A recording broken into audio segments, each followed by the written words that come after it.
the days that they're not going to school. And the time you call them to come for devotion, it's like, okay, devotion.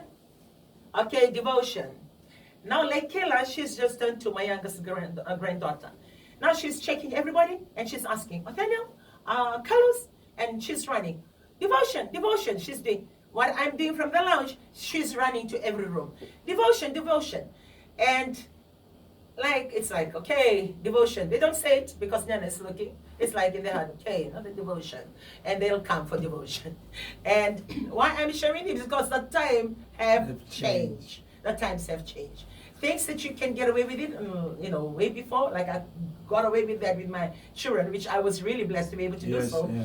But I can't do that to my grandchildren now. So I try to change the way that I portray the gospel to their life, to make it more exciting. So I'll buy them little Bibles. I buy them little books. If they're lazy to read the Bible, there's a good bookshop down at the Boulevard. You should visit that. It's a Christian bookshop. I never know about the Christian bookshop. Thank you, Terry Simpson. She told me there's a good Bible, Christian bookshop. Then I went with my husband. Oh, they have such nice reading. It can help any age, and it's just too good.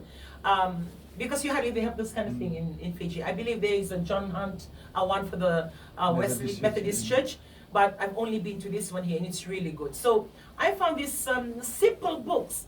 Like if they're lazy to read the Bible, and you have these simple books that help them, talk to them about how they should live their life. It's got references.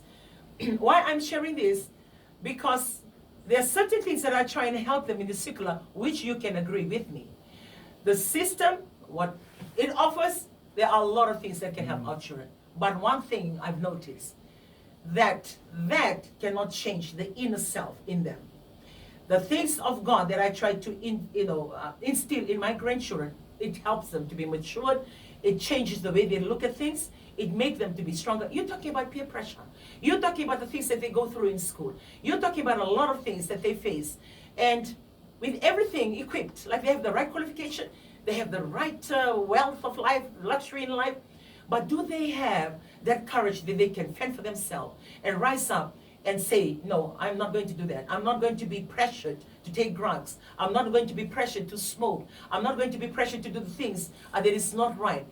The secular and what it teaches cannot help them to do that. But the character or the person they can become can help. So that character building comes by your counsel, comes by the things that they see on how you live your life. And also for me, I will say that because that's my personal experience. It's instilling in them that they need God and they need to trust God. When I always tell my grandchildren, remember, your mom and dad are not with you, one. And second, Nana will not be with you whenever you go to school. Wherever you're going to be playing rugby, whenever you're going to be in your class, changing your class, driving back from school to come home, Nana is not with you. But I can guarantee you, God is with you. So it really depends on how you're going to trust God to lead your life. Well, so, I believe it's very, very important what you're sharing, because we saw it with our children. And one thing with our children, and all the grandfathers, grandmothers will be agreeing with us. With our grandchildren, like we have that connection that we become slack. become slack.